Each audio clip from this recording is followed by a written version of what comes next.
കതിരിട്ട് Korangatti പാടശേഖരം Korangatti പുളിയമ്മക്കൽ PG ജോണിന്റെ 5 acre പാടശേഖരത്തിലെ കൊയ്ത്തുത്സവം നടന്നു. ഇത്തവണ 14 ഇനം വിത്തുകളാണ് കൃഷിയിറക്കിയത്. CSI പുരോഹിതൻ ഡോക്ടർ PM വർക്കി ആശീർവദിച്ചു. അടിമാലി കൃഷി ഓഫീസർ സിജി കൊയ്ത്തുത്സവം ഉദ്ഘാടനം ചെയ്തു. വ്യത്യസ്ത ഇനം നെല്ലിനങ്ങളാൽ സമ്പന്നമാണ് കൊരങ്ങാട്ടി പാടശേഖരം. ഹൈറേഞ്ചിൽ നിന്നും നെൽകൃഷി പാടെ പടിയിറങ്ങിയെങ്കിലും ഇപ്പോഴും ഞാറുനടിയിലും കൊയ്ത്തുമെല്ലാം അന്യം നിന്നു പോകാത്ത ഇടങ്ങളിലൊന്നാണ് കൊരങ്ങാട്ടി പാടശേഖരം.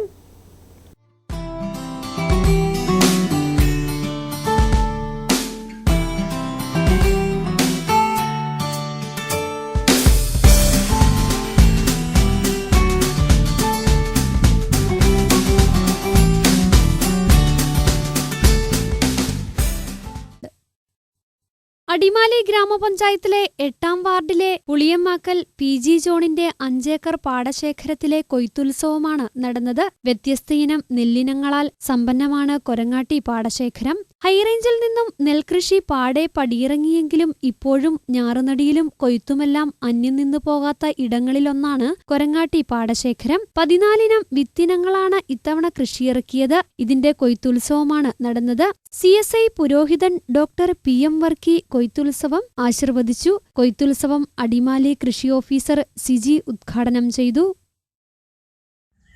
അടിമാലി ഗ്രാമപഞ്ചായത്തിലെ 8ാം വാർഡിലെ ശ്രീ ജോൺ പുളിയമ്മാക്കൽ എന്ന കർഷകൻ്റെ നെൽകൃഷിയുടെ വിളവെടുപ്പാണിന്ന്. ഏകദേശം 14 ഇനം വിത്തുകളാണ് കൃഷി ഇറക്കിയിരിക്കുന്നത്. 5 ഏക്കർ സ്ഥലത്താണ് കൃഷി. മകനായ ശ്രീ ബൈനോയും ഇതിനോടൊപ്പം തന്നെ കുടുംബം മൊത്തം ഈ കൃഷിയുടെ കൂട്ടത്തിലുണ്ട്. എന്തായാലും ഇങ്ങനൊരു പദ്ധതിയുടെ ഭാഗമാകാൻ കഴിഞ്ഞതിൽ കൃഷിഭവന് വലിയ തോതിൽ അഭിമാനമുണ്ട്.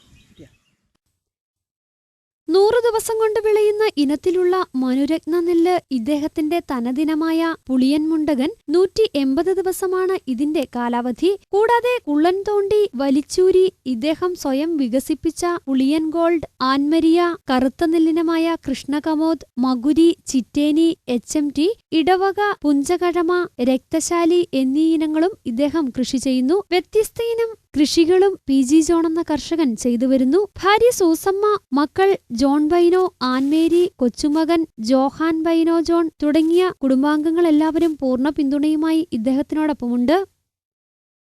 അതുകൂടാതെ പുതിയ ഇനം ഇന്ത്യയിലെ 2ാമത്തെ കർഷകനായിട്ടുള്ളൊരു മനു രത്ന എന്നൊരു നെല്ലുണ്ട്. 100 ദിവസം കൊണ്ട് വിളയുന്ന നെല്ല്.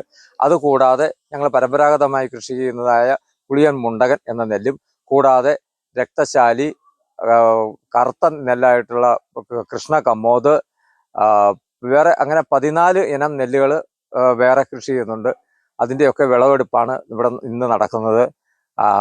കിളികളുടെ ശല്യവും വന്യമൃഗങ്ങളുടെ ശല്യവും അതിരൂക്ഷമായിരുന്നു ഈ വർഷം. 1 ഏക്കറോളം വയലിലെ നെല്ല് കൊയ്യാനായിട്ട് കഴിഞ്ഞില്ല. അത് മുഴുവൻ കിളികളും വന്യമൃഗങ്ങളും ആയിട്ട് നശിപ്പിച്ചു കളഞ്ഞു. തന്റെ നെൽകൃഷിയിൽ വെല്ലുവിളിയായി കിളിശല്യവും വന്യമൃഗശല്യവും രൂക്ഷമാണെന്നും ഇദ്ദേഹം പറയുന്നു. കിളിയും വന്യമൃഗശല്യവും മൂലം 1 ഏക്കറോളം നെല്ല് കൊയ്യുവാൻ കഴിഞ്ഞില്ലെന്നും PG ജോൺ പറഞ്ഞു. സലീം അലി ഫൗണ്ടേഷൻ ഡയറക്ടർ ലളിത വിജയൻ, അസിസ്റ്റന്റ് ഡയറക്ടർ പവിത്ര, കോർഡിനേറ്റർ ഇല്യാസ് KP, കൃഷി അസിസ്റ്റന്റുമാരായ അനു, നവീൻ തുടങ്ങിയവരും കൊയ്ത്തുത്സവത്തിൽ പങ്കെടുത്തു. News bureau, Adimali.